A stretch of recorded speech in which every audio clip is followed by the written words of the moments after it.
torcida alviverde. E aí, torcedor palmeirense? Nação palmeirense, torcedor alviverde. Alô, torcida palmeirense. Queria pedir a colaboração de todos os torcedores palmeirenses que nesta quarta compareçam no estádio e apoiem a equipe nessa batalha que a gente tem contra o Sampaio Corrêa. Estou aqui para pedir a presença de vocês no Pacaembu. Quero convocar vocês a estar no jogo quarta-feira. Tem uma missão aí quarta-feira para a gente poder reverter. Vamos lotar o Pacaembu quarta-feira. Precisamos da força de vocês para juntos sairmos de lá com o nosso objetivo principal, que é a vitória. O apoio de vocês é fundamental para a gente passar de fase. Contamos com a torcida em peso lá para a gente conseguir essa classificação. Vai ser muito importante para a gente. A presença de vocês vai ser muito importante para a gente sair com a vitória. Espero que vocês compareçam. Um abraço. Valeu? Valeu. Conto com o apoio de todos. Tamo junto. Aquele abraço. Valeu, nação. Nós.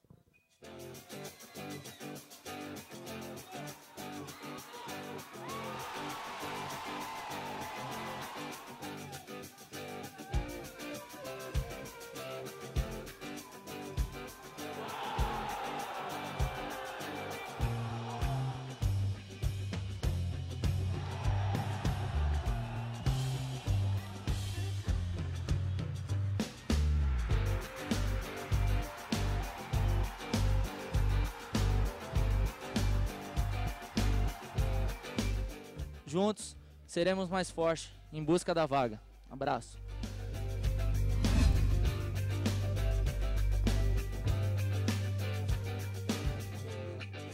Boa noite, está no ar o Família Palestra TV aqui pela AltV. Você nos assiste aqui pela altv.com.br.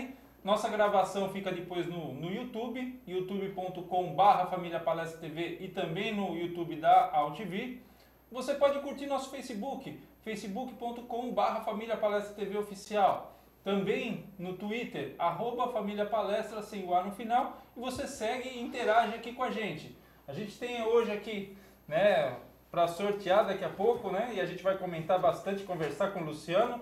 Tem o livro Palmeiras, Seus Heróis e Suas Glórias. Luciano Birajara Nassar. Nassar ou Nassar? Nassar. Nassar. Então, Luciano Birajara Nassar. Ele está aqui com a gente, vai conversar bastante sobre o Palmeiras. Vou começar dando nosso boa noite aqui ao Paulo D'Angelo, da Paixão Alviverde. Boa noite. Já é, como eu falei da outra vez. Pode falar. Família, palestra, uma paixão alviverde. Né? Boa noite a todos. Estou com essa camisa especialmente por causa desse livro, Seus Heróis. E essa é a camisa de um dos heróis do Palmeiras, que é o Marcos. Então por isso que eu vim vestido com ela, porque merece. O Marcos é um dos heróis. Um ícone, né? De uns tempos para cá, né? Já houveram outros, e aliás, estão aí no livro, os heróis. E o Marcos é um deles. Então, vamos seguir. Que teve muita coisa para falar com o Luciano. É isso que vai aí. falar sobre o seu livro e outros livros que ele já escreveu. Vou dar boa noite aqui ao Cláudio Longo, seja bem-vindo. Cláudio, boa noite. Boa noite, Tarso, boa noite, Paulo, boa noite, Luciano, e esperamos poder expor mais uma vez as questões da Sociedade Esportiva Palmeiras. Temos muitos assuntos, inclusive com a participação exemplar do Luciano, que inclusive é professor, correto? E dará uma aula aqui para nós palmeirenses palestrinos sobre a Sociedade Esportiva Palmeiras. É isso aí. Então vamos lá, o nosso convidado. Seja bem-vindo, Luciano. Muito boa noite. Muito boa noite. Obrigado pelas palavras carinhosas. D'Angelo, Tarso e Cláudio, vocês têm uma história bonita também na comunicação brasileira. Eu acompanho o trabalho de vocês já há um bom tempo. E é muito bom saber que o programa continua vivo, altivo e sempre para frente. Isso é bom. É isso aí. Bom, eu acho que a gente está aqui falando bastante de Palmeiras, a gente tem muita coisa para falar. E assim, sábado a gente esteve no jogo, Família Palestra causou um furor no meio da imprensa. No segundo bloco a gente vai falar bastante aí em relação à questão de técnico e tudo mais. O Família Palestra causou. Eu até pedi desculpa pro Casavia hoje, falei, desculpa o nosso estagiário. Mas foi uma coisa bem legal aí que aconteceu no jogo. Então a gente está aí repercutindo. Mas vamos falar bastante aqui, daqui a pouco a gente vai falar sobre o livro, questão do processo eleitoral. Semana que vem, dia 26, teremos a reunião do conselho. Eu não vi a pauta ainda, eu não recebi a convocação, mas já sei que já saiu a convocação. E aí a gente vai comentar aqui no programa da terça que vem, porque dia 26 ainda dá, né? Então, semana que vem é dia 20, então a gente vai conversar. Nós, na verdade, comemoraremos, né, que faltam 90 dias para o nosso centenário. É uma questão muito importante que uma das torcidas organizadas da Sociedade Esportiva Palmeiras, a Mancha Alviverde, expõe em diversas capitais do país faixas alusivas ao nosso centenário. O que o nosso marketing não faz, a Mancha Alviverde faz. Muito obrigado ao diretor de marketing da Sociedade Esportiva Palmeiras. Bom. Agradecimentos que devam ser estendidos a toda a direção do Palmeiras, sem dúvida alguma. Nós estamos muito contentes, principalmente após o programa de terça-feira, estávamos esperançosos de fazermos mais uma visita em uma capital nordestina que esteve exatamente repleta de palmeirenses de diversas regiões dos 9 estados do Nordeste. E novamente nós decepcionamos essa grande torcida. Eu acho que eu vou até começar perguntando aqui pro Luciano. Luciano, você que está sempre em jogos, aí a gente acompanha, você é frequentador, é sócio do clube, inclusive, né? E em relação a esse jogo que o Cláudio comentou, para um contexto geral da torcida do Palmeiras, sofrer uma derrota assim, num estado que há mais de 20 anos que a gente não joga há mais de 20 anos. E aí todas as crianças, a repercussão negativa, você que está assim, de fora dessa mídia, como a gente aqui, qual a sua opinião sobre isso em relação ao potencial de torcidas, né, de torcida do Palmeiras no Nordeste e mais especificamente no Maranhão? Olha, é difícil de mencionar essas questões sobre o que afeta o torcedor, ou se de repente a fila ou a falta de títulos aumenta ou você tem um decréscimo de torcedores. É difícil você contabilizar isso. Eu só acho que o Palmeiras tem que valorizar sempre a sua propaganda e utilizar a sua propaganda em qualquer lugar do Brasil. O jogo contra o Sampaio Corrêa, que é tricampeão do Brasil pela Série B, C e D, claro que o resultado não foi bom, mas nós temos ampla possibilidade de reverter esse placar aqui. Não acho que a equipe do Sampaio Corrêa é uma super equipe, de forma alguma, um bom time, e a gente pode reverter esse placar. Agora, o Palmeiras tem algumas coisas assim que são místicas e talvez a teoria não explique. Quer dizer, o Palmeiras ele cresce, ele se agiganta mesmo nas derrotas, quer dizer, é um negócio incrível. Mesmo quando você sofre algum revés, e nós temos sofrido reveses basicamente de 2000 para cá, a torcida ela sente, é óbvio, né? Tem o sentimento de dor, de perda e tal, mas o apaixonado que gosta, ou aquele torcedor que se sensibiliza com o Palmeiras e que gosta da arte do futebol, ele não deixa de gostar do Palmeiras ou de frequentar os estádios. É diferente de uma Portuguesa de Desportos, que também é um time tradicional, um time que nós também temos carinho. A Portuguesa, na época da década de 70 para cá, a Portuguesa, quando ia fazer os clássicos da Portuguesa no estado do Pacaembu, ela botava metade da torcida, um negócio incrível. E de 70 para cá, a torcida portuguesa não foi renovada. As gerações não se renovaram. O Palmeiras não, ao contrário. O Palmeiras se renova mesmo na derrota. O Palmeiras continua formando gerações de torcedores, mesmo quando perde. Agora, não acredito que o Palmeiras esteja numa era de derrotas. Nós conquistamos o título da Série B ano passado, com uma larga vantagem. Fizemos um Campeonato Paulista muito bom. Perdemos sim para o Ituano, mas isso não é nada perto da Inter de Limeira em 86, perto do Asa, enfim, e por aí vai. E esse time do Ituano que tem mostrado uma estrutura de primeira. Quer dizer, não é uma equipe que ganhou apenas do Palmeiras ou de um gigante, como nós sempre seremos. Nós não fomos, nós sempre seremos um gigante. Apenas é questão de interpretação. Talvez os céticos interpretem o Palmeiras como uma equipe que tem convivido com muitas derrotas e a torcida e o próprio sentimento do palmeirense tenha diminuído. Mas nós sabemos que isso não é verdade. O sentimento do palmeirense aumenta, o sentimento do Palmeiras cresce. E não me pergunte se isso é algo engendrado, algo formado ou formatado, ou de repente existe uma dialética para essa sensibilidade que relaciona a biotipologia, a espiritualidade, o sentido de brasilidade, né? A ideia de Brasil, que é muito importante, né? Até eu ia comentar com vocês, que bonito, né? Quer dizer, que legal o Palmeiras poder jogar no Maranhão. Eu conheço o Maranhão, é lindo lá, cidade do reggae. Né? Que bonito a gente poder jogar no Maranhão e ter inúmeros torcedores do Palmeiras. Isso é muito bom, quer dizer, o Palmeiras está se movimentando no Brasil inteiro, mesmo não tendo uma década de conquistas, né? Como nós tivemos várias. Isso é histórico também, né? O Palmeiras foi um dos times que mais jogou no Nordeste, Norte e Nordeste, enquanto os outros ficavam só pelo rádio, que era o caso do Flamengo, do Vasco da Gama.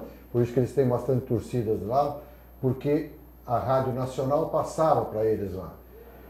Mas o Palmeiras não, o Palmeiras ia em loco, ia lá jogar, mostrar o seu time. E por isso que o Palmeiras cresceu muito lá e tem uma torcida imensa. O Palmeiras tem uma torcida muito grande no Rio de Janeiro, que é coisa claro. Que a gente fala, no Rio de Janeiro, no Rio de Janeiro. A torcida do Palmeiras começou em Madureira, lá em Mangueira. Tá? Começou a se espalhar, de lá se espalhou e está grande, cada vez maior. E a gente não tem, talvez o torcedor mais desavisado ou aquele que gosta do Palmeiras, ele não compreende essa força que é o Palmeiras. Então ele reclama muito, questiona muito. Claro que a reclamação faz parte da evolução, a crítica faz parte da evolução, porque você critica para melhorar. Você quer ver o Verdão sempre vencedor. Mas sabe qual é o problema? É importante, só um minuto, D'Angelo, é importante a gente começar a pensar no que é o Palmeiras e o que a gente pode fazer para não só o Palmeiras se tornar a maior força do futebol mundial, porque nós temos agora uma chance de ouro, meu Deus do céu. Estádio. Arena, né? Arena. As mudanças, as modernidades, né, Cláudio, Tarso, as arenas. Um estádio fabuloso. Isso. Agora é refinanciar as dívidas, acertar patrocínios, ter um bom relacionamento com a W Torres e, o que é mais importante, que ninguém fala, nós temos que ter homens que entendam de futebol, meu Deus do céu. Você sabe que eu acredito no Palmeiras? Eu acho que todos os presidentes tiveram muita coisa boa no coração, fizeram muito pelo clube, desde o Celso Del Manto, passando por todos esses presidentes. Todos tiveram a sua importância, as suas virtudes, o seu sentimento de amor pelo Palmeiras. Não tenha dúvida disso. Não, amor sim. Eu tenho campo. Então o que é o homem no campo? Não é o torcedor maluco, não. É aquele cara que olha para o gramado e fala: a grama está um pouco alta, a chuteira não é ideal para esse treinamento, esse jogador, numa contratação, tem um histórico de lesões, não pode ser contratado, esse jogador aqui é um jogador que cresce em momentos decisivos, esse é um jogador que não tem esse perfil de líder. Quer dizer, esse homem que compreenda detalhes psicológicos do jogador, detalhes técnicos, táticos, que conheça disso, que viva disso, entendeu? Eu acho que no Palmeiras, o problema do Palmeiras, de ordem geral, não é um problema de diretoria. O problema é o homem que entenda de futebol. Quem é o homem que entenda de futebol? Quem é o homem que foi pegar um Edmundo no Vasco da Gama, por exemplo? O cara foi lá, pegou o Edmundo e falou: é esse que eu quero, é esse jogador. E o Edmundo foi um rei, foi um baita jogador, um jogador completo. Valente, lutador, brioso, inteligente em campo, criativo, talentoso. Então, quer dizer, é esse cara que a gente precisa, o que entenda de futebol. Então eu acho que o problema do Palmeiras, claro que nós estamos esperando sempre títulos e nós temos perdido muito, isso magoa muita gente também, é o homem que entenda de futebol. Porque isso é fundamental. Às vezes uma opinião, um jogador modifica tudo, revoluciona toda a história do clube. E o clube de de 40 títulos passa a ter 20 a mais, depois mais 20, enfim, não para mais. É a mesma coisa o Ademir da Guia, meu Deus do céu. Quem que trouxe o Divino para o Palmeiras? Do Bangu. Quer dizer, jogou um torneio, desculpa eu falar muito, né? Mas não, mas é ótimo. É bom a gente conversar. Você está dando aula, na verdade. Não, né? não estou dando aula, eu estou aprendendo com vocês. Não, que eu vejo o programa de vocês sempre, vocês são todos talentosos. Aqui todo mundo aprende um pouquinho com todo mundo. Obrigado. O que eu digo, você pega um Ademir da Guia, do Bangu para o Palmeiras. Ele poderia ir do Bangu para um outro time, mas ele veio para o Palmeiras. E a história do Palmeiras se modificou até hoje. O Divino, que para mim, indiscutivelmente, é o maior ídolo do Palmeiras, através dele, o Palmeiras é o que é. Quer dizer, década de 60 é dele, 70 é dele. E ele não concorreu com jogadores bons. Ele concorreu com jogadores sensacionais. Pode falar, com Rei Pelé, jogador. Rei Pelé, que eu vi Pelé jogar, meu Deus do céu, é um deus da bola. Os caras me querem comparar o Pelé com algum jogador. Não, os caras estão de brincadeira. Eu nem discuto isso, porque eu não perco meu tempo. Eu vi Pelé jogar. Eu também. Então, Ademir da Guia competiu com Pelé. É só você que não viu, né? É menino, cara. Não, Pelé é um gênio. Competiu com Rivelino, garoto do Parque, São Jorge. Dirceu Lopes. Dirceu Lopes, o 10 de ouros do Cruzeiro. Competiu com Pedro Rocha, El Verdugo, jogador excepcional, que depois jogou com a gente, está no livro. Você sabe que o Pedro Rocha, ele jogou 4 partidas pela Libertadores, né? Sim. E ele fez um gol contra o Aliança Lima. Sim. Nós ganhamos de 4 no Parque Antártico. Ele fez o primeiro e único gol dele com a camisa do Palmeiras. E o Pedro Rocha é o maior jogador da história do Uruguai. Sim. Um jogador e vestiu a nossa camisa. Então eu fiz uma homenagem a ele. Não é porque ele não ganhou títulos que ele não está presente. Ele vestiu o manto sagrado. Vestiu o manto sagrado verde. Merece estar no livro. Quer ver um outro jogador que eu coloquei? O Reinaldo. Sim. Do Atlético. Sim, um antigo centroavante. Centroavante maravilhoso, raciocínio mais rápido dentro da área que eu já vi. Raciocínio mais rápido que o do Romário, que também era fantástico. O Reinaldo, ele chegou com lesão, ele tinha dificuldade para se locomover, para correr, mas ele fez o possível, ele lutou para poder estar lá. Ele honrou. Honrou a camisa do Palmeiras, quer dizer, isso é bonito, esse reconhecimento. Eu lembro. Isso é muito, eu sabia que você ia falar isso.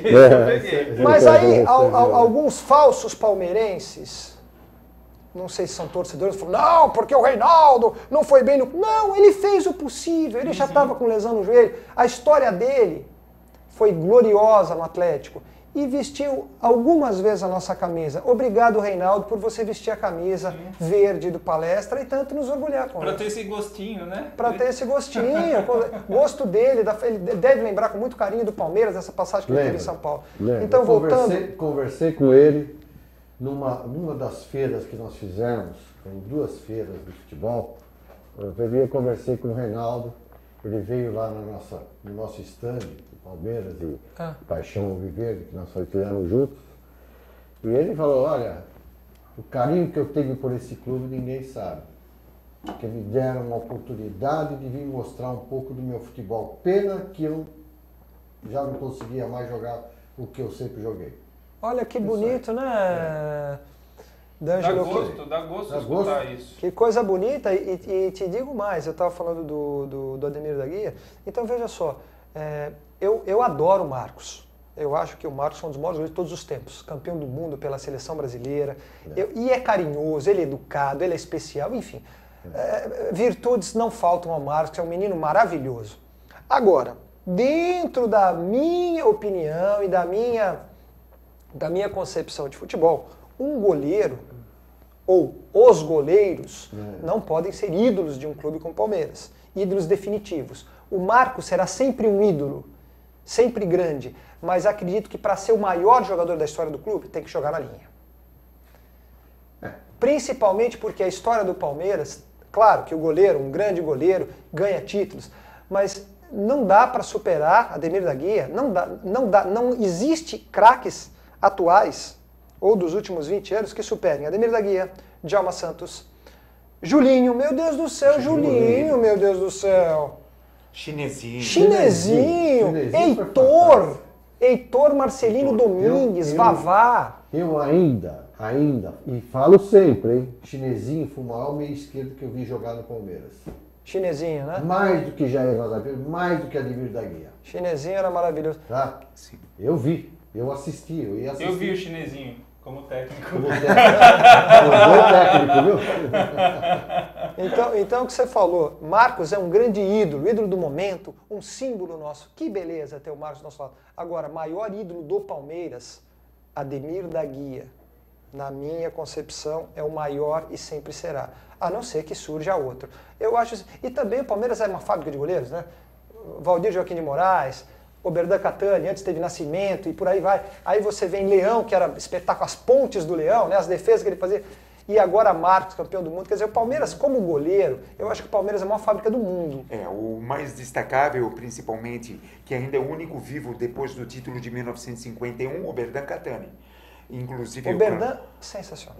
Oberdan, ele ainda muito lúcido, apesar de alguns problemas de saúde recentemente, mas ele é muito lúcido. Eu encontro com ele no clube, eu sempre o cumprimento, tem que ser reverenciado. Oberdan, o que você falou, só um detalhe do Oberdan, que é importante. Oberdan, além de ser um dos maiores goleiros de todos os tempos, a gente tem a mania de falar o maior goleiro do Brasil. Ele foi um dos maiores goleiros de todos os tempos, como o Marcos também foi um dos maiores goleiros de todos os tempos, como essas feras todas que eu citei também foram. Quer dizer, o Leão ficou mais de 400 minutos sem tomar gol em 2 Copas do Mundo. 7-4, 7-8. É um recorde mundial. E competiu com Maier, com Mazurkiewicz, enfim, com goleiros fantásticos. O que você falou do Oberdan, Oberdan, além de ser um goleiro excepcional, um símbolo, ele pegou as 2 fases do Palestra Itália e do Palmeiras e soube honrar como ninguém essa camisa. Ele segurou a bronca no momento crítico da história. Hoje, jogar no Palmeiras é bem mais tranquilo do que naquela época, meu Deus do céu. Imagina, o que é mais fácil, você plantar ou você colher? Hoje, um jogador é contratado para jogar no Palmeiras, ele faz um gol, o mundo inteiro vê o gol em 1 segundo. Exatamente. O gol desse jogador é repetido a todo momento em rádios, internets e tal, toda essa mídia moderna e tal, enfim, os factoides vão pelo mundo inteiro. Antigamente não. Então a gente tem que reverenciar esses caras e é muito importante que todos os clubes deem espaço para que os seus torcedores, os seus homens de mídia ou de comunicação, reverenciem os jogadores brasileiros que tanto fizeram pelo país. Que é muito bonito você poder hoje, em 2014, poder falar, olha, nós tivemos Leão, campeão do mundo em 70, Djalma Santos, campeão do mundo em 58 e 62, Vavá, campeão do mundo em 58 e 62, Marcos, campeão do mundo em 2002, Edilson, que também foi importantíssimo para o Palmeiras, antes de ir jogar no Corinthians, todas essas, Luizão, campeão do mundo, Juninho, Júnior lateral esquerdo, que era um azogue, né? O Palmeiras pegou do Vitória, o menino que eu adorava, cheio de ginga para jogar, né? Isso. Depois o Roberto Carlos, com uma musculatura de gladiador, um valente. Eu gostaria de relembrar, Luciano, o Palmeiras em 1974 teve 5 jogadores convocados: Leão, Alfredo Mostarda, Luiz Pereira, Ademir da Guia e João Leiva Filho. João Leiva 5 jogadores. João Leiva Filho, que bacana você falar com carinho do João Leiva Filho, do Leivinha. Eu coloco no meu livro, né? Você sabe que eu gosto de poesia, né? E eu falei do Leivinha que ele fazia ciência quando cabeceava, não é? Ele era um físico nuclear quando cabeceava, um gênio do cabeceio. Principalmente no dia 22 de dezembro de 1974, eu estava lá. Você estava lá? Não, aquela cabeçada e a finalização do Ronaldo no canto esquerdo do Botice, eu voltei rouco, bêbado. O jogo terminou umas 6 horas, cheguei 9h30 da noite. O que a dona Graça falou? Vagabundo. Mais ou menos isso, é minha mãe, ela... Dona Graça. O Paulo vai mostrar daqui a pouco uma coisa. Quando a gente está vendo aqui com o Luciano já escreveu 4 livros? 5 livros. Esse é o 5º? Esse é o 7º livro. É o 7º. Brasil, os melhores jogadores de futebol do mundo, enciclopédia. Rei Enéas, o Enéas, um gênio esquecido. Julinho Botelho, um herói brasileiro. Os melhores jogadores de futebol do Brasil e o Menino de Ogum. Então, esse seu livro, o que te inspirou a publicar um livro de tamanha qualidade? Eu acredito que você deva ter levado um bom tempo para colher essas informações. Eu acho que assim, queria saber onde a gente encontra o livro para comprar, porque já me interessei. Esse daqui a gente vai sortear. Estou quase ficando para mim, mas a gente vai sortear. Todo mundo que participar vai aqui, ser uma briga entre os três aqui. Quem divulgar a gravação do nosso programa durante a semana vai levar esse livro semana que vem. Tá? Certo. Então a gente vai colocar no YouTube, aí no Facebook a gente vai publicar e esse livro, quem divulgar, já estará concorrendo. Então, explique para o público que está esperançoso aí para ganhar. E aqui tem o selinho oficial, tá, gente? É autorizado, tá tudo regulamentado. Graças a Deus, né? Falar um pouco da minha carreira para vocês. Isso. Eu sou formado em História e Filosofia pela PUC, lecionei durante 15 anos, parei em 2008 e comecei a escrever. Joguei futebol profissional 10 anos, eu tenho 47 anos, né, que fique só entre nós isso, e entre a torcida do Palmeiras, né? Perfeito. Por favor. Mas não adianta mentir, porque já tem ruguinha, quer dizer, é difícil. Né? O tempo passa, meu Deus do céu. Passa. Então vamos lá. E o que eu ia te falar? Que eu estava falando da... Sobre a sua carreira, sobre então, você ser um atleta. Aí eu joguei futebol profissional durante 10 anos. Joguei no Campinense da Paraíba, no Linense, joguei no União de Propriá, joguei no Sergipe, joguei no Guarani de Salto, primeira, segunda e terceira divisão. Joguei na Inter de Limeira, no Independente. Me deu uma base muito... Joguei na Bélgica, 2 temporadas no Andene. Enfim, joguei futebol profissional 10 anos exatos. Dos 18 até os 28. Aí com uma série de lesões e tal, eu fui para a terceira divisão. Nós ficamos 28 jogos invictos. Naquela época tinha primeira, segunda e terceira divisão, não tinha 200 mil divisões como tem hoje, né? Que dificulta pro... Hoje o garoto... Antigamente um garoto jogava num Guaratinguetá, por exemplo, ele tinha o sonho, ele estava em 2 divisões, ele tinha o sonho de jogar com Palmeiras, Corinthians, São Paulo, Santos e crescer ali. Hoje em dia tem muitas divisões e o garoto que começa numa 6ª divisão, ele já não sonha chegar a um Palmeiras, Corinthians, São Paulo e Santos, porque a trajetória pega quase uma carreira inteira nessa equipe. E hoje tem o interesse também de jogar fora do país muito maior do que na minha época. Então eu acho que a teoria da minha carreira universitária, meu pai é professor, meu avô foi professor, minha mãe também foi professora. Então eu já tive esse ambiente de literatura, de intelectualização em casa, sem excessos, não é? Era uma intelectualização popular, não acadêmica, porque eu nunca gostei da intelectualização acadêmica, aquela que afasta o ser humano do povo. Pelo contrário, minha mãe e meu pai me levavam para assistir jogos de futebol no Palmeiras. E meu pai e minha mãe falavam, não, o garoto tem que assistir da arquibancada. Sim. Então eu nunca me esqueço de um jogo, já pegando o gancho, Palmeiras e Cruzeiro foi 0-0. Em 1975, eu era um molequinho.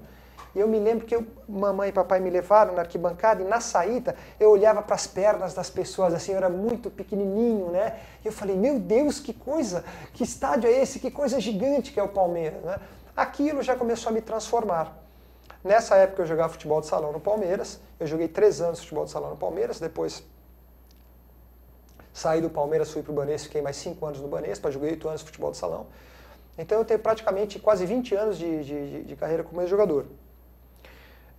Na minha época não tinha o jogador não era celebridade, não tinha esse papo, entendeu? As pessoas eram mais simples e você tinha que render mais em campo, porque quem mais cobrava você era você mesmo. Uhum. E isso era um negócio muito complicado. Se eu não fizesse um grande jogo, eu não dormia, eu passava mal. Então eu tinha que estar bem. Eu jogava de centroavante e treinava para isso. Depois que eu encerrei a carreira, então eu falei do meu habitat, minha família, depois a minha carreira. Depois eu me desliguei um pouco do futebol para poder estudar. Você precisa ter aquele período meio sabático, que você se desliga um pouco do futebol para entrar num outro mundo, depois você é resgatado pelo futebol. E eu entrei nesse período um tanto quanto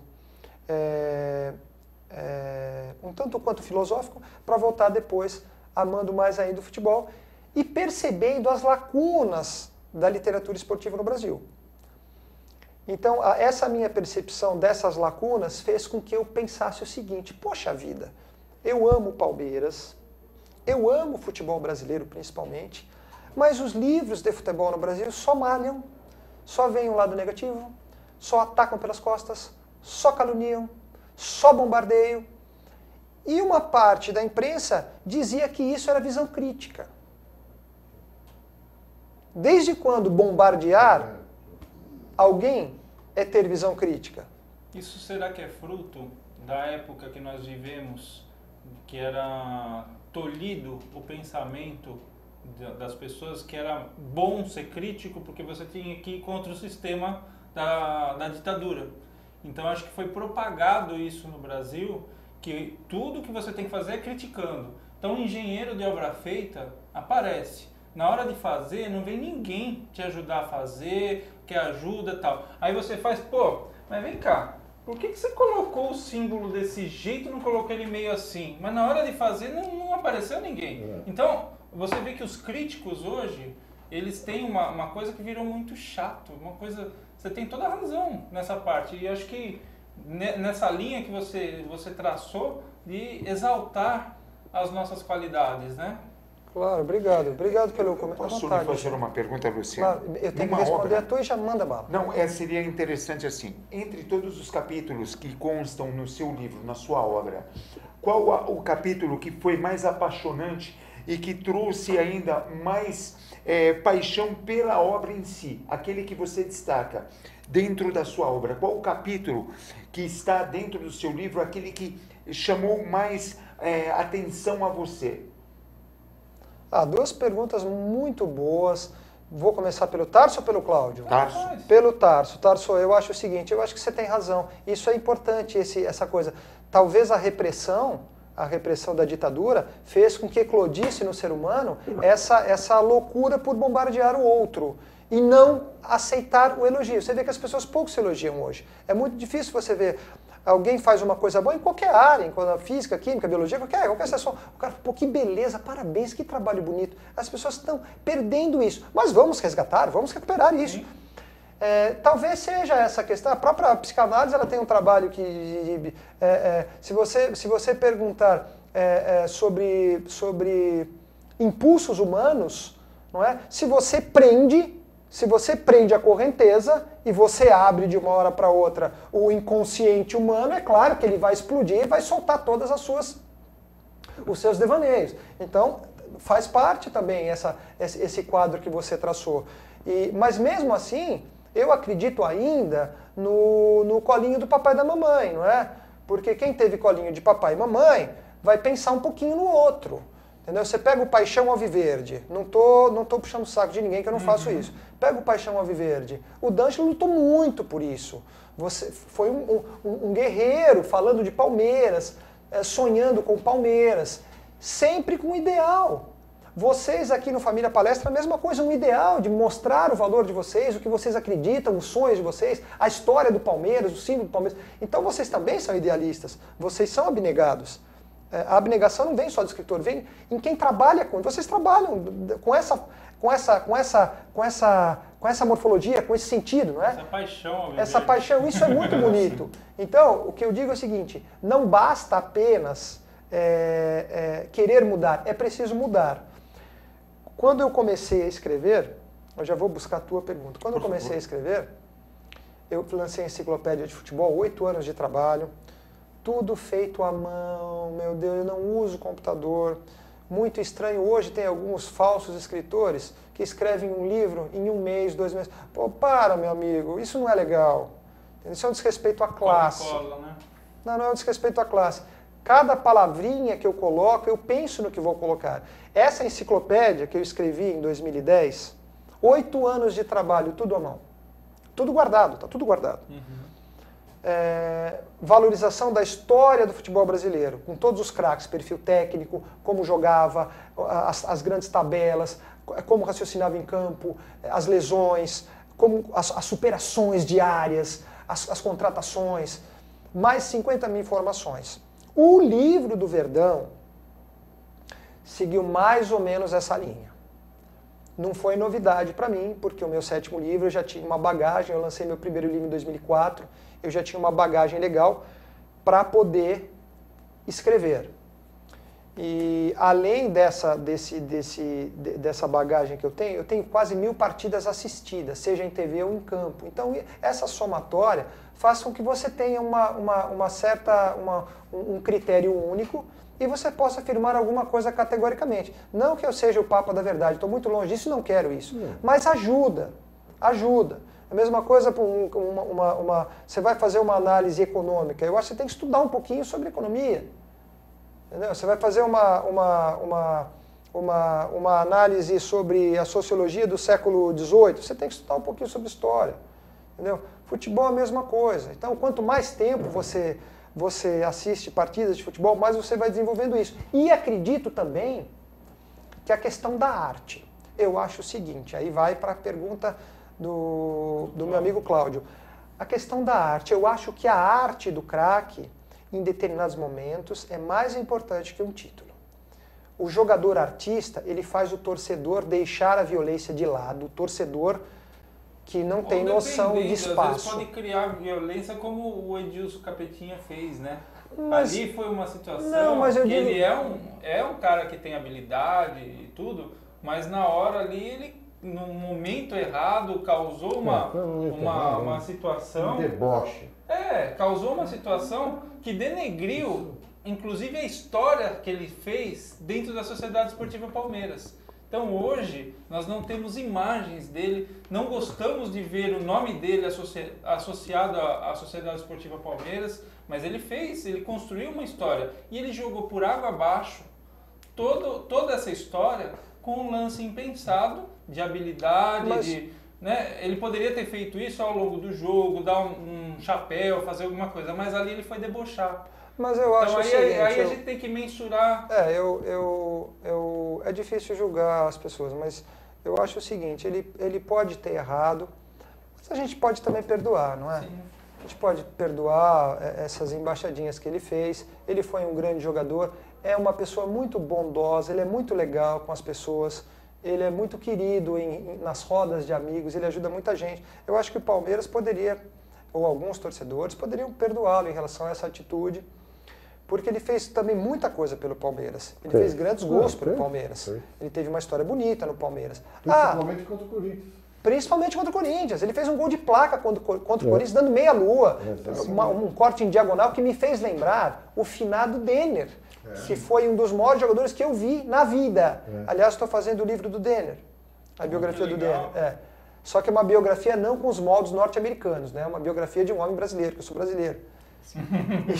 Então, eu acho que eu gostaria de não pensar na parte das embaixadinhas do Edmundo, do Edilson, contra o Palmeiras. Eu gostaria de pensar num lado glorioso do Edmundo jogando pelo Palmeiras. Em relação à arte que eu citei, uma arte objetiva. Por exemplo, a arte do Denner era uma arte objetiva. A arte do Enéas, que para mim foi um dos maiores jogadores, o maior injustiçado do futebol brasileiro nos últimos 30 anos, o Enéas, era uma arte com objetivo e com graça, com coisas que ele criava na cabeça, entendeu? O Enéas no Palmeiras, ele jogou 90 partidas. Eu cito no livro, ele não foi o espetacular Enéas da Portuguesa. Estava com lesões no joelho, muita contusão muscular e tal. Mas mesmo assim, ele fez 28 gols. E uma coisa que é importante, ele fez gols lindos no Palmeiras. Lindos. Ele fez um gol contra os que eu acredito seja um dos gols mais bonitos da história do Palmeiras, que ele fez contra o São Paulo. Sim. Ele recebe um lateral. O D'Angelo já está lembrando. Ele deixa a bola correr diagonalmente.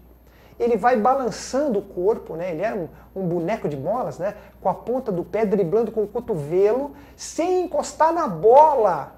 Até o gol. Quando chegou, caiu um jogador de São Paulo aqui, caiu outro jogador de São Paulo ali, aí vem o Valdir Pérez, vai tomar a bola, né? Ele bate no cantinho, com o corpo equilibrado, a bola bate no canto baixo, na trave direita baixa e entra. Quer dizer, um dos gols mais lindos que eu vi, e ninguém comenta, todo mundo fala da Parmalat, tudo bem, lindo, Parmalat, Palmeiras, campeão, lindo. Mas vamos também falar que quando nós estávamos no jejum, antes da era Parmalat, dos títulos grandiosos que nós tivemos, nós tínhamos craques. Por isso que eu te falo, o craque ele resgata Jesus Cristo. Sim. O craque ele recondiciona, ele revive,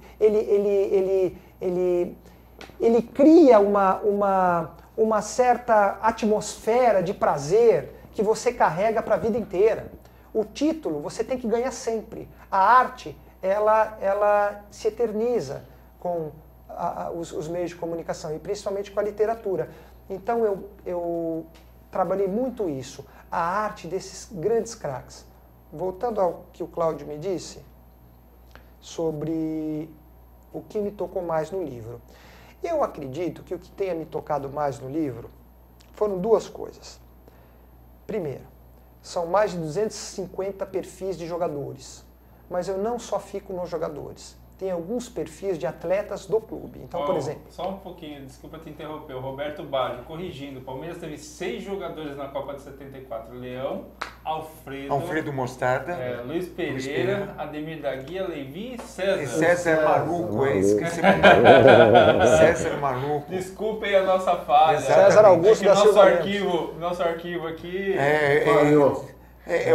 porque o César... Nossa audiência é maravilhosa. Exato. Muito obrigado, Roberto. Com esse sobrenome aí, você nos trouxe muita alegria, seu parente distante. Não, e é incrível, porque com esses 6 jogadores, foi o único clube brasileiro que uma única Copa do Mundo.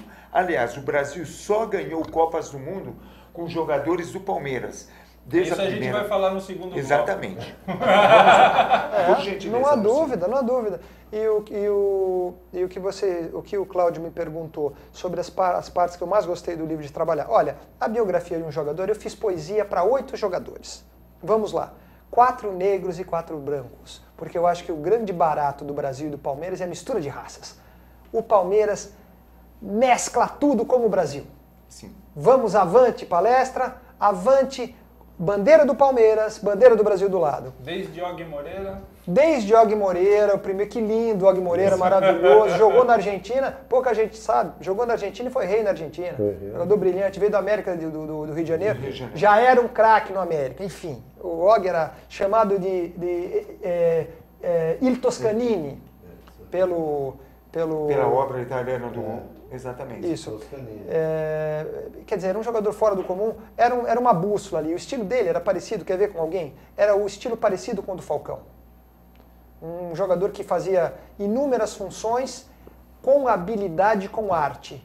Og Moreira é inesquecível. Agora, eu fiz poesia para 4 jogadores negros. Luiz Pereira, o maior zagueiro do mundo em todos os tempos.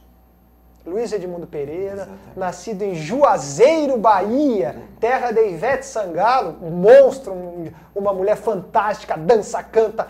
Você sabia que Ivete Sangalo parou o Carnegie Hall em Nova York? Todo mundo aplaude, Brasil na cabeça, ela parou, porque ela é genial, é uma cantora fantástica. E a cidade também do João Gilberto, Juazeiro, Bahia. E a cidade do Luiz Pereira. Outro jogador que fez poesia, Enéas, fiz uma poesia muito bonita para ele, Seu Nome é Saudade. Outro jogador que eu fiz poesia e era um espetáculo, esse jogador talvez tenha sido um dos maiores jogadores da história do Palmeiras, Jorge Mendonça. Que jogador? É difícil falar porque... Jorge Pinto Mendonça. Jorge Pinto Mendonça, um jogador sensacional. Fala isso que vai ter time que vai querer levar ele para a história deles. Não, levar a história para eles. É que nós nos referenciamos principalmente ao time do Jardim Leonor.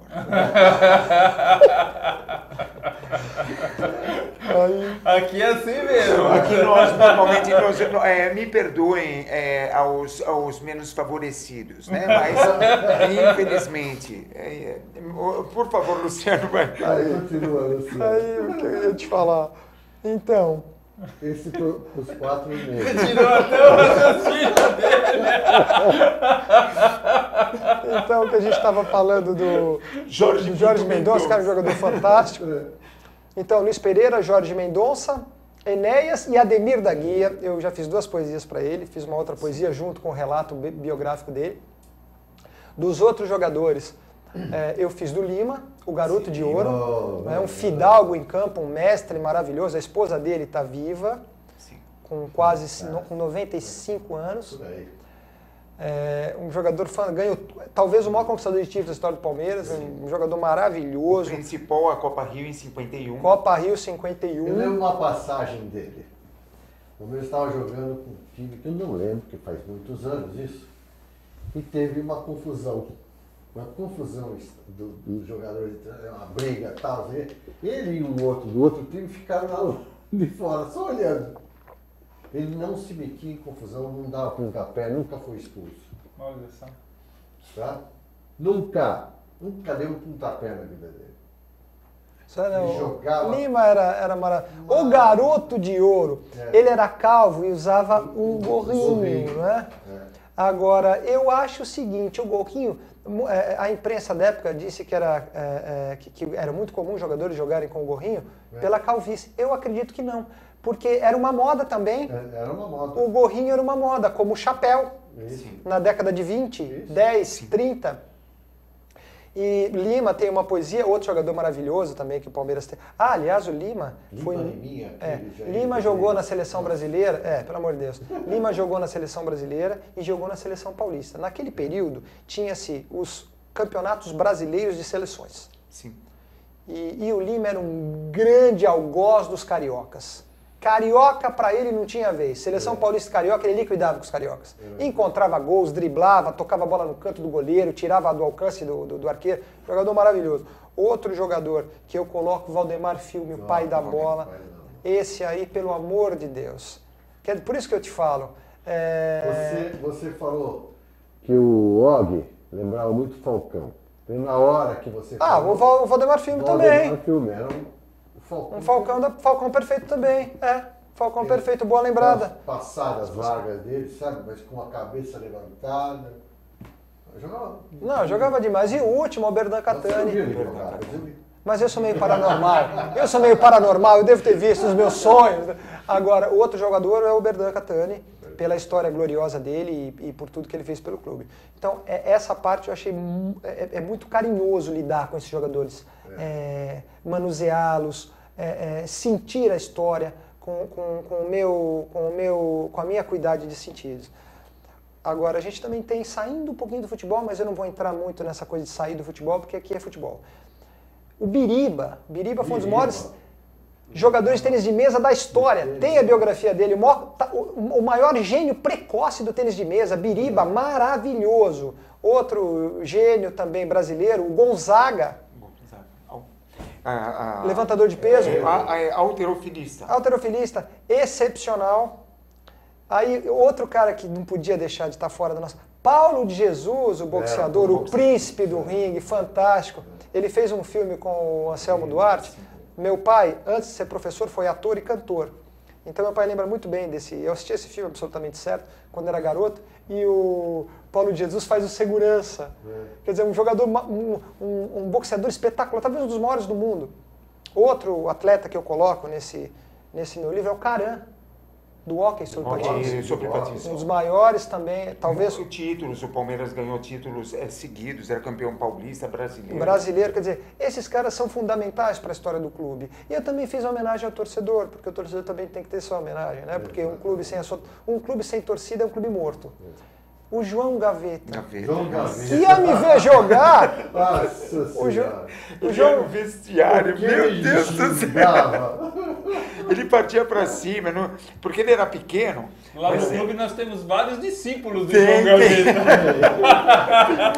Tem o pessoal da Sanatório Alviverde. Sanatório Alviverde. Nossa, eu era moleque, uma vez estava num vestiário do Pacaembu, ele partiu pra cima, ele xingava juiz, porque não era o vestiário, tinha o vestiário do Pacaembu e tinha o corredor de entrada. Então ele descia, lógico, ele tinha suas deficiências. Nossa, mas ele tinha, ainda bem que ele tinha deficiência, mas se ele não tivesse a deficiência, nossa, ele era o Mike Tyson da torcida, ele ia lá pra todo mundo. Ele era magrinho. Magro, era franzino. Ele tinha problemas com as pernas, com os próprios braços, né? Você sabe que o João Gaveta, ele me via jogar salão. E ele ficava atrás do gol. Eu joguei 76, 77 no Palmeiras Futebol Salão. E eu fazia os gols, e 2 vezes eu abracei o João Gaveta. Vocês acreditam nisso aí? Isso vai na minha biografia. Não é? Porque eu sou que nem Van Gogh, né? Depois de morto vão falar que eu fui Deus, né? Tô brincando. Agora, você sabe que o João Gaveta, eu abracei ele 2 vezes em 2 gols que eu fiz pelo Palmeiras no Mirim do Palmeiras. O João Gaveta infernizava atrás do gol, mas ele amava, calabrês, né?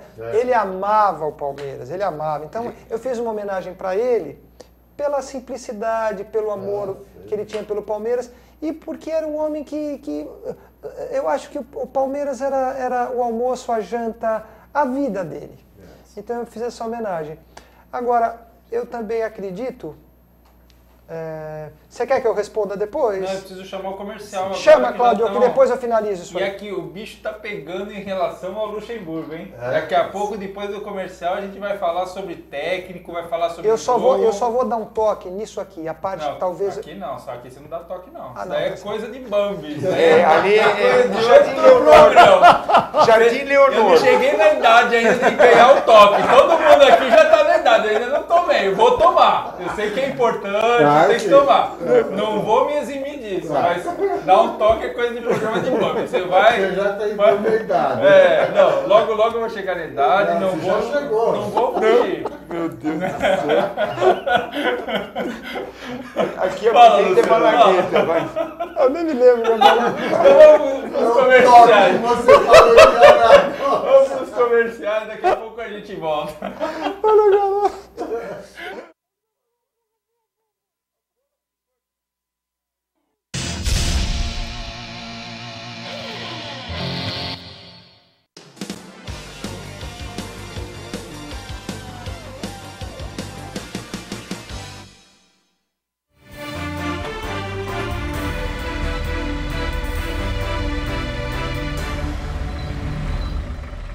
Olá, internautas. O Tribuna Itinerante está hoje aqui com a professora doutora Albertina Duarte, ginecologista, obstetra e professora da Medicina da USP. E ela está aqui hoje para a gente falar sobre a vacinação do HPV. Ela vai começar agora, dia 10 de março, em todas as escolas e postos de saúde para meninas de 11 a 13 anos. Essa vacina já existia, mas era destinada a pessoas com mais idade e muito cara, e só na rede privada. O Ministério da Saúde está esperando imunizar 5 milhões de adolescentes para evitar o que aconteceu em 2011, que 5 mil mulheres morressem de câncer no colo. Doutora Albertina, é um prazer falar com você. Eu a tenho, assim, como uma guru, uma mulher lutadora, uma mulher guerreira da causa da mulher. É uma honra. Rosana, estou falando com uma pessoa que eu tenho o maior carinho, né? Então nós estamos aqui, não sei quem gosta de quem, porque realmente... E dentro da área do direito, esse direito à saúde é uma vitória, né? Nós podemos vacinar as meninas, as adolescentes de 11, 12, 13 anos, é uma grande vitória. E já colocando que nós queremos que os meninos, os adolescentes do sexo masculino também possam ser. Veja, é uma vergonha que o Brasil ainda tenha tantos casos de câncer de colo de útero. Quer dizer, as mulheres estão morrendo no Brasil por uma doença que pode ser evitada. Então, neste momento, o que nós podemos pensar é que as mães vão se conscientizar da vida sexual dessas meninas. Na verdade, a ideia de que a vacina estimula a atividade sexual não é verdade. Com certeza. Na verdade, vamos quebrar esse mito, né, de que mãe não fala com filha, as meninas só conversam entre si e não conversam sobre a seriedade do ato sexual, né, e dos cuidados a ter. Você que foi uma mulher tão lutadora na questão do abuso sexual, falar do abuso não incentiva, é romper o pacto do silêncio. E falar da sexualidade e da prevenção, entendendo que essa vacina é uma grande ferramenta que deve estar disponível para todas as mulheres e para todos os homens dentro de algum tempo. Nós podemos ter uma tecnologia no Brasil, e vamos ter no Emílio Ribas, no Butantan, nós podemos ter no Rio de Janeiro. Quer dizer, realmente essa tecnologia brasileira que pode ser repassada e fazendo com que a vacina fique muito barata. Veja bem, nós temos 120 tipos de HPV. O HPV é uma doença silenciosa que em 5 anos ela pode começar a desencadear lesões. Na verdade, metade das mulheres tendo imunidade, tendo uma alimentação, tendo menos estresse, elas podem combater a doença naturalmente. Mas a metade delas continua sendo possível de se infectar. Então, em 10 anos, se uma menina começa a ter uma vida sexual aos 16, aos 26, ela vai ser uma predisponente a câncer de colo de útero. Veja, 90% dos casos de câncer estão ligados ao HPV. Nós podemos dizer hoje que o HPV, que o câncer é uma doença sexualmente transmissível. Olha que importante, o câncer de colo de útero para as mulheres é uma doença sexualmente transmissível. Mas não é só o câncer de colo, é o câncer da garganta, é o câncer do ânus, e para os homens pode ser do pênis e pode ser também do ânus. Mas olha que sério, o homem ele é um reservatório, ele contamina a mulher, mas ele não apresenta sintomas. Então, mais uma vez, a mulher é vítima. Foi um prazer falar com a doutora Albertina. Vocês vão vê-la lá no estúdio comigo e aí a gente vai falar de muita coisa, porque eu acho que eu ficava um dia inteiro só ouvindo as histórias dessa mulher. Sempre vanguardeira, sempre guerreira. Que delícia falar com você. E nós vamos ter um grande projeto-lei no ano que vem. Vai ser ótimo para que todas as mulheres de São Paulo e do Brasil possam ter HPV, a vacina do HPV. Com certeza, se Deus verdade? quiser. Pronto. Internauta, até a próxima.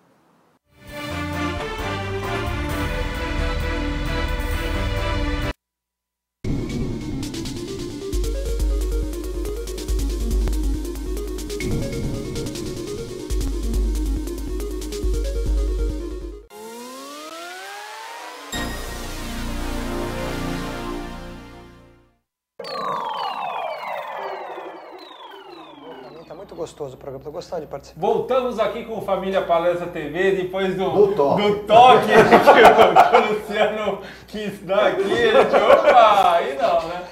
Você segue a gente no Twitter, @Família Palestra, sem o A no final, e todo mundo que divulgar a gravação desse programa, depois que ela for pro YouTube e a gente colocar no Facebook, vai concorrer ao livro de autoria do Luciano Birajara Nassar.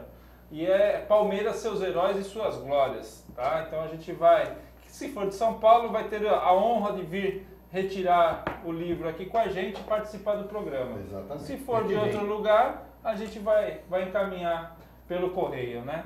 E a gente tem bastante coisa aqui para falar, mas termina a sua... O que eu ia... O toque. Não, a sua colocação. A sua colocação. Suas indicações, é melhor. Sua colocação. Não, a questão que eu ia dizer é o seguinte, sobre o livro, eu falei muito sobre o torcedor. Como que se forma o torcedor, como que é o verdadeiro torcedor do Palmeiras, o que ele sente, e eu abordo vários torcedores, desde o torcedor do sofá até o torcedor apaixonado de arquibancada, passando até pelo torcedor indiferente, mas que gosta do clube, enfim, vários perfis de torcedores, e eu vou criando toda uma simbologia, até astrofísica, sobre essa relação do torcedor com o Palmeiras. Não é eu acredito que o futebol não seja um simples jogo, o futebol é um instrumento pedagógico que pode educar as nações, pode educar o povo. Copa do Mundo é uma confraternização fantástica, não é uma brincadeira, é uma confraternização de povos dentro da religião espírita, ou minha religião não, desculpem, dentro da filosofia espírita. O futebol e a Copa do Mundo é uma guerra entre as nações sem sangue e sem morte. Olha que bonito isso aí. Antigamente os europeus se matavam, né? Aquela coisa louca de 2000 anos para cá, mais de 5.000 guerras e tal, sublevações, revoluções. Hoje você tem o futebol para você criar laços afetivos com o outro. Então eu acho isso fantástico. E o futebol eu enxergo dessa forma. Então eu mais ou menos traço um perfil do Palmeiras, da função espiritual do Palmeiras e do destino, da predeterminação de ter um clube como o Palmeiras, não é? Pela sua fundação, com os abnegados idealistas que fundaram, eles imaginaram uma força maior.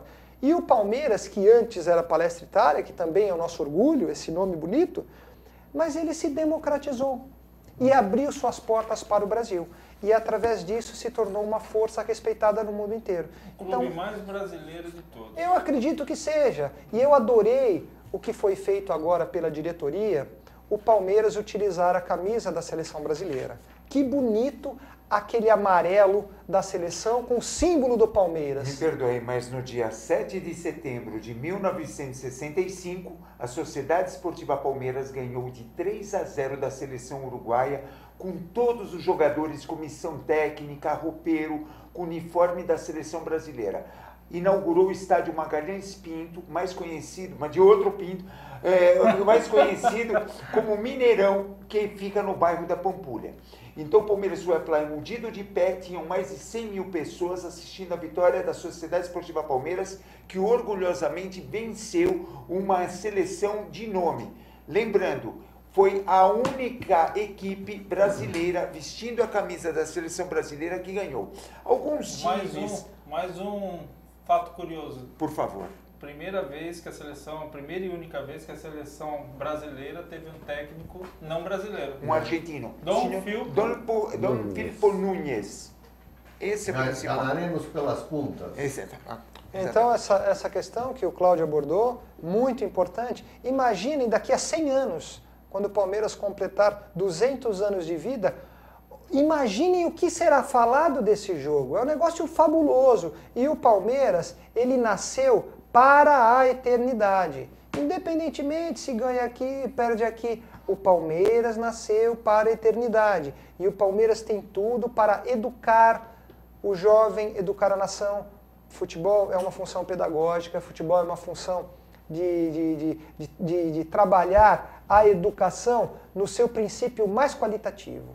Então acredito que o Palmeiras, eu coloquei uma proposta, eu não vou dizer para qual presidente, alguns anos atrás, porque não interessa, mas eu coloquei uma proposta e minha proposta era o seguinte, que alguém possa me escutar.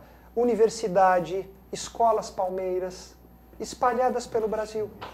O Palmeiras poderia fazer com preço baixo para o torcedor, mas Universidade Palmeiras, quer dizer, o jovem vai estudar sociologia, política, química, física, matemática, contabilidade, com a camisa do Palmeiras. Quer dizer, imagine se isso pega.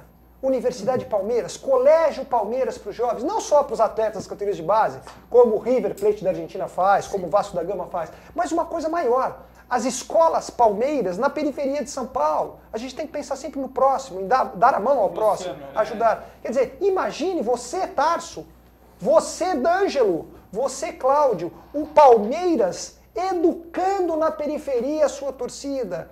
E o Palmeiras produzindo novos cérebros para o Brasil. Isso seria revolucionário. Isso seria revolucionário.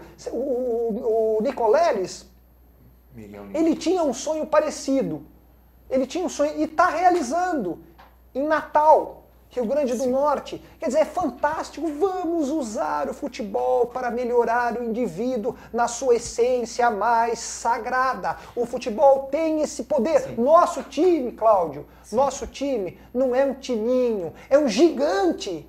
Às vezes dorme, mas é um gigante e nada pode detê-lo. Essa seria a função primordial do futebol. Eu acredito, por isso que eu falei da arte, desse paralelo que eu faço, a arte e a educação, porque a arte, ela transforma tudo. Ela faz o violento se tornar mais amigável, ela faz o não entendedor buscar a compreensão. Então, o futebol tem esse poder e o Palmeiras nasceu com esse sentimento e esse sentido. E eu acredito no futuro do Palmeiras. Eu gostaria de expor um detalhe.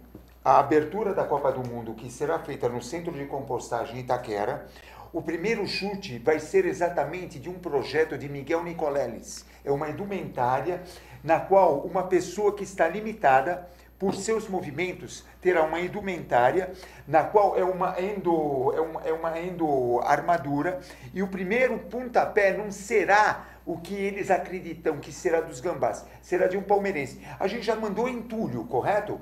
Agora nós vamos mandar a nossa inteligência. E diz que o primeiro gol que aconteceu lá... Foi de um palmeirense. Não, foi de um pênalti que não ocorreu. É. O primeiro de muitos, De né? muitos. Bom, vamos falar agora da polêmica. Fala aí, Paulo, fala aí. Opa, nós estamos esquecendo. O espumante. O espumante do Palmeiras. Aquele que tiver louco para tomar. Você já tomou espumante do Centenário? Ainda não. Ainda não? Então, quem for comprar é espumantedopalmeiras.com.br, é isso? E você ao finalizar a sua compra, você coloca #FamíliaPalestra e você tem um desconto. Então todo mundo que colocar #FamíliaPalestra ganha um desconto. Então, repita, como é que ele faz? Ele entra no espumante do Palmeiras.com.br. Aí você vai lá, faz a sua compra, paga no cartão, faz tudo direitinho. E aí, a hora que você vai finalizar, você coloca lá a palavra-chave. Hashtag Família Palestra. Que é aquele joguinho da velha. Joguinho da velha, família. Família Palestra. Família Palestra. Tá? Aí você vai ter desconto. Aí você vai poder experimentar, olha. Degustar, né? Degustar. Nós já degustamos aqui. Degustamos aqui, Foi muito bom. Foi muito bom. O senhor Osair trouxe. Um abraço aí pro Osair. Gente, ó, o pessoal tá comentando aqui, ó. Nossa senhora, tá assim, ó, a timeline aqui, todo mundo. Vocês têm informe sobre o zagueiro do exterior que estava acertando ou tá igual ao quinto jogador do Grêmio? É um jogador que está jogando na Holanda numa equipe menor e haviam negociações, mas não é o complemento. Eu acho o seguinte, que nós tínhamos que perguntar para esse sujeito aqui... Peraí, tá de cabeça para baixo. Não, eu sei. Eu estou indo lá perto para mostrar. Você vai sair. Meu Deus. Esse é um programa ao vivo, hein? Ó, esse aqui, ó, que tá com a setinha... Esse é o Paulo Nobre. Vamos nessa daqui que tá melhor. Não, é aquela lá mesmo, é de baixo. Essa aqui. Então vamos lá. A setinha. Já vai mostrar, né? Tá?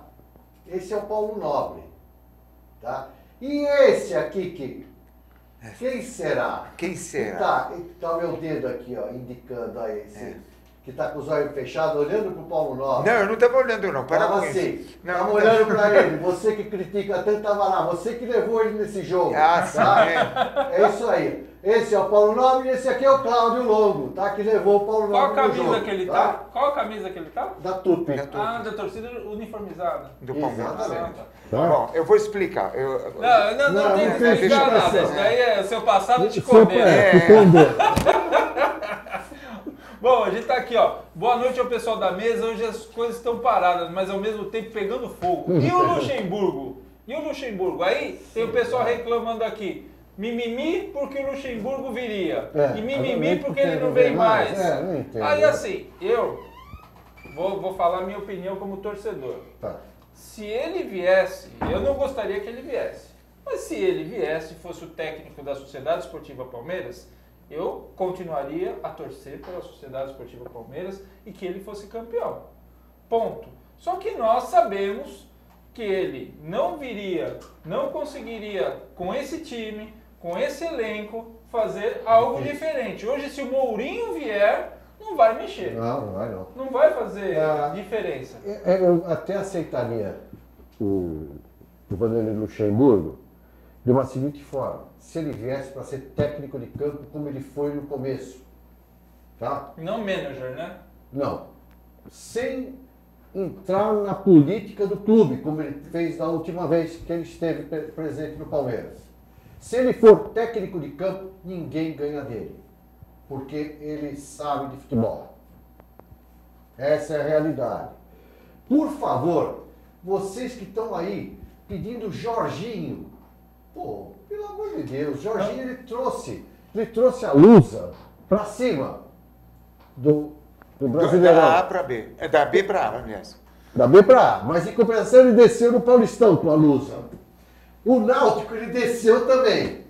Pô, o que vocês querem? Vocês querem ir para a terceira de novo? E é uma coisa assim, você falou em Jorginho, o jogo de sábado, ele estava presente e a hora que ele chegou, ele colocou a touca, colocou o gorro assim da blusa, né? E o Família Palestra, viu isso, logo que ele chegou. Mas o pessoal falou, depois a gente... Aí foi tuitado no decorrer do jogo, aí uma certa TV foi lá e achou. Aí o cara tuitou, olha, furo jornalístico e tudo mais e tal.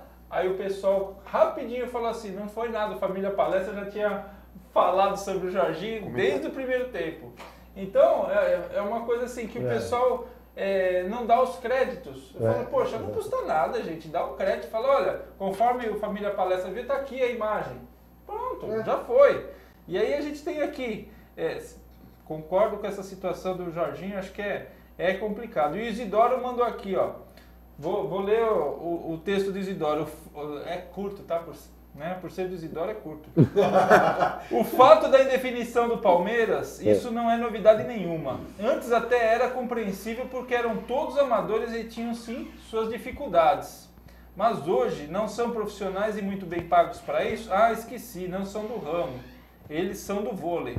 Até para se contratar um técnico, por mais simples que seja, é uma novela, pior que as mexicanas. Desculpem aos que pedem Jorginho, mas pelo amor de Deus, o cara é ridículo e medíocre. O que ele fez até hoje no futebol para ser lembrado? Por causa de alguns joguinhos em 2009? Portanto, continuo com a tese que o Alberto Valentim, na minha opinião, deverá ficar até a Copa e ver seu aproveitamento nesses próximos jogos. Eu acho, Isidoro, que você só transcreveu o sentimento da torcida. Eu estive no jogo sábado e o time foi armado direitinho, ele só, né, errou um pouquinho, vamos falar, né, como corneta aqui, nas substituições. Que daí vai me colocar Josimar, vai me colocar essas coisas aí, pelo amor de Deus, né? Mas eu acho que ele estava com a lição de casa do antigo técnico e falou, bom, deixa eu fazer, né? Mas ele armou direitinho o time estava com pegada. Tudo bem que o Goiás, né, não está lá, essas coisas. Tem os melhores momentos aí também, né, Sérgio? Sérgio. Vamos mostrar os gols aí, a gente vai comentando. Primeiro, aí, ó, você vê, ó, bola, já o Valdívia buscando Leandro. e o pessoal batendo. Esse juiz estava de brincadeira, cara. A cobrança e a finalização de Lúcio. Primeiro gol com a camisa da Sociedade Esportiva Palmeiras. Olha a alegria, parece um menino. O cara tá aí com 30 e poucos anos e jogando com muita vontade e disposição. Na hora do lançamento eu falei, ele tá impedido, mas não tava não tava impedido. Quem tava impedido era o outro lá de cima. Ele não tava. Outra jogada, cruzamento, por pouco a cobrança por pouco não foi gol contra. Exato. Outra jogada, Leandro. O toque para Valdívia, ele chegou um pouco atrasado. Um pouquinho, quase que. Essa finalização, a bola para fora. Esse menino, esse goleiro. Gol de escanteio, fabuloso, gol de lateral. Lembrou o Diogo aí, né? Exatamente, o segundo gol. Que estrela que tem esse rapaz, hein? É o que nós comentamos, né? Que estrela, 3 jogos. A cobrança. Como você comentou, né? Exatamente. 3 jogos, você 3 comentou gols. que ele fez 3 gols em 3 estados diferentes. Exato. Teve um pessoal da Crônica Esportiva que falou que ele estava impedido. Mas lateral não tem impedimento. Olha, esse gol é incrível. O gol que perdeu o Marcelo Oliveira. Esse daí foi. O toque do Valdívia, incrível. O cara teve a pachorra de falar que estava impedido na hora. Falou, a imprensa comentou que na cobrança de lateral, porque ele realmente estava adiantado na frente do zagueiro, ele voltou e cabeceou. Mas a Dilma caiu lá no estádio, não caiu? Exatamente. Foi pênalti. É lamentável. Gente, mas assim, tudo contra o Palmeiras, essa complicação. Infelizmente. Todo mundo quer falar contra a gente, tripudiar. Então é uma coisa assim. A gente está aqui aguardando a definição de quem vai ser o novo técnico. Isso. Eu acho que o interino vai permanecer até a Copa. É uma situação aí que a gente vai aguardar. E tem outras situações aí. Eu não sei do Dorival. O Dorival até hoje não ganhou nada. Não mostrou que veio mostrou. ainda, né? O pessoal fica Dorival, não sei o quê. Tem técnico que ganhou, tem um técnico que foi ganhador, que se ligasse para ele largava tudo lá na. O Lampião Alviverde. Enquanto vocês. O Cuca. Enquanto vocês faziam o programa em Salvador, estourou que ele fechou com vitória. Nada oficial, mas só de especular já é triste, né? É triste nada. O bom que o Flamengo quis passar na nossa frente e contratou o Ney Franco. Graças a Deus, cara. Acho que nós somos iluminados. Imagina Ney Franco pro Palmeiras, pelo amor de Deus, cara. Isso é muito bom. Eu acho que o Kleina também, quando saiu, tinha que ter levado o Josimar junto com ele. Mas o Filipão saiu e não levou né? Uma boa parte do não convocou o coisa lá no Luan, né? Vida. Com a união entre Valdívia e Wagner Ribeiro, não podemos ser ingênuos. Isso significa que ele pretende ir para a Europa. Isso, lógico, isso aí né? Agora, eu vou falar aqui muito, muito claramente. Para aqueles que detestam o Valdívia, mas para aqueles que gostam, né? Hoje o Valdívia e o Wesley são integrantes necessários desse elenco. Assim como o Praz também. O Praz, isso sem dúvida. Ele não é da nossa escola originária, mas ele vestiu o manto e encarnou Berdan, encarnou Marcos. Tudo bem que de vez em quando dá umas coisinhas, mas ele encarnou... Gostei do que colocaram no Face hoje. Graças a Deus, Praz, que você se machucou. Aí, assim você não vai ser vendido para nenhum clube. Ó, o Joab está perguntando, foi o último jogo do Valdívia, então? Não Provavelmente. sei. Pode ser que sim, pode ser que não. A janela abre logo depois da Copa. No dia 14 de julho já inicia a janela para negociação. Eu não sei, eu acho que ele já tem... Já tem alguma coisa em vista, né? Caminho já... Não, e ele tem jogado bem, eu acho que ele vai... jogado muito bem, não tem se machucado. Aqueles que chamam ele de chinelinho. 6 meses que ele não está se 6 machuca, meses né? sem nada. Sim. Sem uma contusão. Quer dizer, o que foi isso? Era ele que não queria jogar ou nossos médicos lá, né? Ou aprendizes. O Baragatti está aqui, ó. Uma rádio de Araraquara acaba de anunciar que Vanderlei Luxemburgo é o novo técnico da Ferroviária na disputa da Copa Paulista. Baragatti, um grande abraço aí. Paulo, já estamos aí em cima da hora. Seu boa noite. Bom, agradecer aqui a presença do Luciano, nosso amigo já há muito tempo, né, Luciano? Muitos anos já, felizmente, né? Que bacana. Legal. Parabéns pelo livro, como sempre. Obrigado. Você não falou onde a gente compra. A hora que você for dar seu boa noite aí, informa pra gente aí. Obrigado a todos aí pelo mais uma vez o convite, apesar de já fazer parte integrante aqui da equipe, né? Família Palestra é uma paixão viver. E até terça-feira que vem. Eu já ia na segunda outra vez. É o hábito, né? É o hábito. Tá certo. Até terça-feira que vem. Claudião, seu boa noite. Bom, boa noite, Paulo. Boa noite, Tarso. Muito obrigado, Luciano, pela presença. Amanhã, 22 horas, Estádio Municipal, Sociedade Esportiva Palmeiras contra o Sampaio Corrêa. Importante. O início do programa já apresentou exatamente o convite do elenco do Palmeiras. Necessitamos o apoio de todos. Lembrando, o Palmeiras, de uma forma ou de outra, necessita seu apoio. Uma boa noite e ótimo resultado amanhã e no domingo, quando enfrentaremos no Pituaçu o Vitória. Palestra Itália, La Onorata Società. Boa noite a todos. Nossa Senhora. Luciano, seu boa noite. Obrigado pela atenção comigo, pelo convite. Eu desejo muita sorte a vocês, ao Palmeiras. E escrevi sobre o Julinho Botelho. Julinho Botelho, um herói brasileiro. Escrevi o livro do Enes, que jogou com a gente. E escrevi agora o livro do Palmeiras pela... O Zé. Vai falando. Não, esse é o Paulo Nobre. E escrevi o livro do Palmeiras, é o livro oficial do clube, espero que seja do centenário, com todo amor, carinho e ciência. E é um livro para o palmeirense apaixonado, para o palmeirense que quer descobrir a sua história, que quer descobrir a sua origem como cidadão, a sua origem como ser pensante, e o livro traz isso. Acredito que o meu livro vai resgatar muitos corações alviverdes. Você pode encontrar na Livraria Cultura, na Livraria Saraiva, no Brasil inteiro e no site do Palmeiras. Então você, torcedor, compre no site ou na Livraria Cultura ou Saraiva e outras livrarias pelo Brasil o livro Palmeiras, Seus Heróis, Suas Glórias, da editora Ícone. Ícone Editora, que acreditou no meu trabalho e eu pude lançar o meu 7º livro. Muito obrigado pela atenção, muito obrigado por divulgar meu livro e acredito que o Palmeiras, agora, com um novo estádio, o Palmeiras vai voltar a ser um gigante no futebol mundial.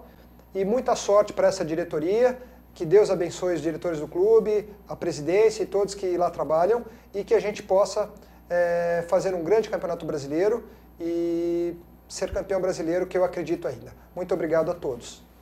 A gente agradece sua presença, agradece por essa obra, né, essa obra que vai ficar para a história da Sociedade Esportiva Palmeiras. Eu acho que é muito legal. Tudo que é escrito em louvor, né, em honra a esse nome, é merecedor do nosso apoio. E eu acho que a gente está aqui com o objetivo de divulgar. O Leonardo está colocando aqui, bom é o Kleina na ascendente. Bom, e tudo aqui que a gente puder divulgar da Sociedade Esportiva Palmeiras, a gente vai divulgar, está sempre trazendo informações, trazendo detalhes, tudo que a grande mídia, né, que para a gente não é tão grande assim. Eu acho que a mídia palestrina tem muito valor, muita qualidade, e a gente tem que trazer isso para cada dia mais próximo ao nosso torcedor. Amanhã, 22 horas, um horário ótimo para quem depende de condução, para quem vai chegar lá no seu bairro já sem ônibus, tem que andar a pé e tal, mas quem puder, leve suas crianças, traga os seus filhos, até 12 anos, crianças no Pacaembu não pagam. Um detalhe fundamental, Tarso, que eu queria fazer um comentário, eu acho que é importante. Eu fui respeitado nesse programa, foi me dado espaço para pensar e para responder.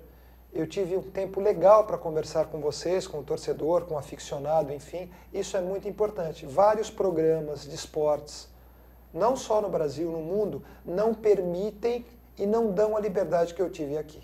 Então eu agradeço ao Cláudio, ao Tarso, ao D'Angelo, pela liberdade que eu tive para colocar minhas opiniões, meus pontos de vista, enfim, para poder me manifestar de uma forma sincera. Muito obrigado a todos. A gente que agradece, se dependesse da gente, a gente estava aí até meia-noite, Luciano, porque falar sobre o Palmeiras a gente fala, se deixar, né? Então a gente agradece a atenção, agradece a audiência. Amanhã, então, estejamos presentes na cancha do Pacaembu. Levem suas crianças, até 12 anos, crianças não pagam. Um grande abraço, até semana que vem. Boa noite, Cláudio. Boa noite. Olha, eu tô ali, mas pô, tinha 23 anos de idade. Se eu soubesse que eu queria fazer isso, não, ao lado ali. Daqui empresta. Aqui, ó. Exato. Ó, sem óculos. Abaixa só um pouquinho para eles verem meu rosto. Ó. Sou eu mesmo. Sou eu mesmo. Cara de bolacha com cabelo. Tinha cabelo. Até semana que vem, gente. Muito Um obrigado. abraço. Uma boa noite a todos.